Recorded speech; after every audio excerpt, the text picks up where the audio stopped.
The Second Punic War, 218-201 BCE, began as a fracture in the Mediterranean order left by the first conflict. Carthage had been humbled, stripped of Sicily, and saddled with indemnities.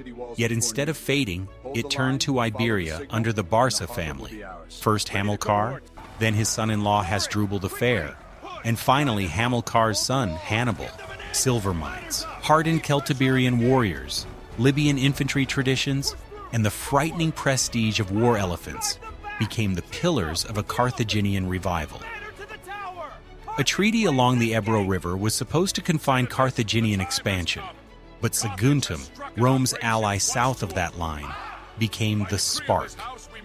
In 219 BCE, Hannibal besieged and captured Saguntum.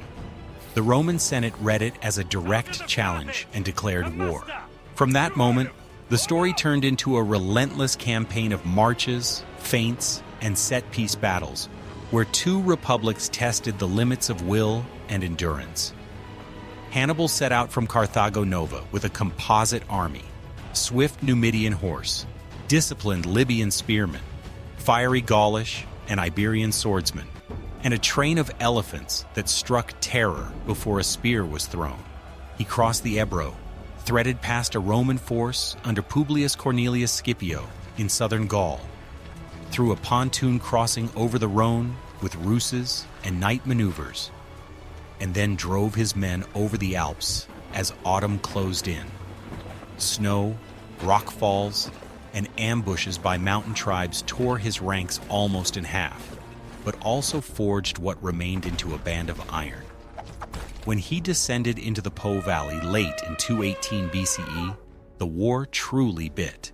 At the Ticinus, a probing cavalry clash left Scipio wounded and saved only by his teenage son, the future Scipio Africanus. Soon after, at the Trebia, Hannibal lured the Romans across a freezing river at dawn, sprang Mago's ambush from reeds on their flank, and crushed a heavy, rigid line that could neither maneuver nor warm itself against the sleet. The following year, he swung into Etruria. On the fog-dripped shores of Lake Trasimene, he set one of antiquity's great ambuscades. The consul Gaius Flaminius blundered between hills and water. Carthaginian horns split the mist. Infantry poured from concealed slopes. Panic turned to rout. Flaminius fell where he stood. Rome reeled and named a dictator, Quintus Fabius Maximus. Fabius shadowed Hannibal without offering a decisive battle, scorching grain, severing foraging parties, and forcing the invader to live off a land that grew poorer by the day. The people tired of caution. In 216 BCE, consuls Lucius Aemilius Paulus and Gaius Terentius Varro mustered an enormous coalition army of Romans and Italian allies and marched to Cannae, where flat ground favored a clash the public craved. Hannibal arranged his line as a shallow bow. Gauls and Iberians in the center yielded step by step, pulling the Roman mass inward. Libyan infantry on the wings held firm like hinges on a trap. Numidian and Iberian cavalry smashed the Roman horse, then wheeled around the rear. The Libyan wings pivoted inward. A double envelopment snapped shut, and a dense Roman host became a killing pen. Paulus died, Varro fled, and tens of thousands were slain, a catastrophe etched into the memory of warfare. The victory echoed beyond the battlefield.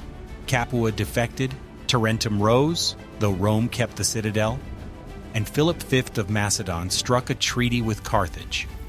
Yet what Hannibal needed, siege engines, reinforcements en masse, and a strategy to storm Rome herself, did not arrive. Maharbal, the brilliant Numidian cavalry commander, is said to have told him, "You know how to win, but not how to use the victory." Fair or not, the judgment hints at a truth. Rome did not break. It rebuilt armies, recalled Fabius's attritional wisdom, and began to grind. The middle years were a patchwork of sieges and reprisals. Syracuse held out behind engines devised by Archimedes, until Roman persistence overwhelmed it in 212 BCE. In Iberia, a Roman bid under the Scipio brothers first faltered, Both Publius and Gnaeus were killed in 211 BCE. Yet the theater would become the fulcrum of the war once a new commander arrived, Publius Cornelius Scipio, the son who had rescued his father at Ticinus. Scipio saw that to defeat Hannibal, Rome must tear out Carthage's roots in Spain.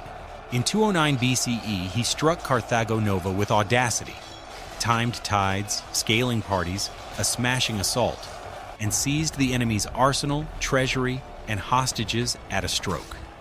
At Baecula, 208 BCE, he checked Hannibal's brother Hasdrubal, forcing him to slip north. At Ilipa, 206 BCE, he executed a dazzling reversal of wings that folded the Carthaginian line and expelled Carthage from Iberia entirely. Meanwhile, Hasdrubal Barca tried to bring relief over the Alps. In 207 BCE, the consuls Gaius Claudius Nero and Marcus Livius Salinator intercepted him at the Metaurus and destroyed his army. They sent Hasdrubal's severed head into Hannibal's camp, a brutal, wordless message that the dream of a Barca reunion in Italy was dead. From that point, the initiative shifted irrevocably. Scipio, seasoned and politically ascendant, proposed a bold strategy: carry the war into Africa and force Carthage to recall Hannibal. In 204 BCE, he landed near Utica and began aligning Rome's fortunes with Numidia's prince Masinissa, whose horsemen were worth their weight in silver. Opposing him stood Hasdrubal Gisco and King Syphax of Numidia. Scipio torched enemy camps in night assaults near Utica, then met the coalition in a pitched fight on the Great Plains, 203 BCE. Syphax's troops crumbled. Syphax himself was captured. Masinissa consolidated power. Carthage, stripped of options, summoned Hannibal home. Thus, the two masters finally faced one another on the fields near Zama in 202 BCE. Hannibal brought seasoned veterans and a line of elephants, hoping shock would tear Roman maniples apart. Scipio formed lanes through his ranks so the beast could thunder harmlessly to the rear, while trumpets and javelins spooked many into turning back on their own lines. Laelius and Masinissa drove off the Carthaginian cavalry and disappeared in pursuit, leaving the infantry to decide the matter. In the center, Libyans, Iberians, and the veterans of Italy fought the Roman legions to a standstill. Then the Numidian cavalry returned on the Roman side and crashed into Hannibal's rear. The hammer fell, where in earlier years it had been Hannibal's to wield. Carthage broke. Zama ended the war. The peace of 201 BCE bound Carthage hand and foot. It lost all possessions outside Africa, surrendered its fleet, keeping no more than 10 warships, yielded its elephants, paid heavy reparations for decades, delivered hostages, and pledged not to wage war without Rome's leave. Masinissa emerged as Rome's favored king in Numidia and pressed Carthage's borders at will. In Rome, Scipio celebrated a triumph that glittered with captured standards and spoils. The city roared with relief, its nightmare at Cannae redeemed by the laurel of Africa. Yet even amid celebration, Romans knew the victory was not a single stroke, but a cumulative feat, a resilient civic machine that could absorb disaster, raise new armies, shift strategy, and find the right leaders at the right time. Seen from distance, the war reads like a dialogue between two kinds of genius and two models of power. Hannibal, the master tactician, marched the thunder of war to his enemy's doorstep and carved immortal victories at the Trebia, Trasimene, and Cannae. Scipio, the architect of strategy, severed Carthage's lifelines in Spain, forged decisive alliances in Africa, and chose the ground of final decision.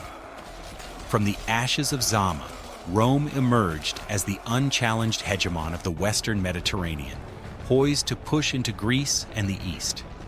Carthage survived, but as a shadow, until fate returned half a century later. And in the memory of history, the Second Punic War endures for its sweeping marches over Alpine passes, its oceans of dust on Italian plains, its sieges under Sicilian sky, and its last trumpet on African soil. An epic where the destinies of nations were weighed in courage, craft, and the terrible arithmetic of battle.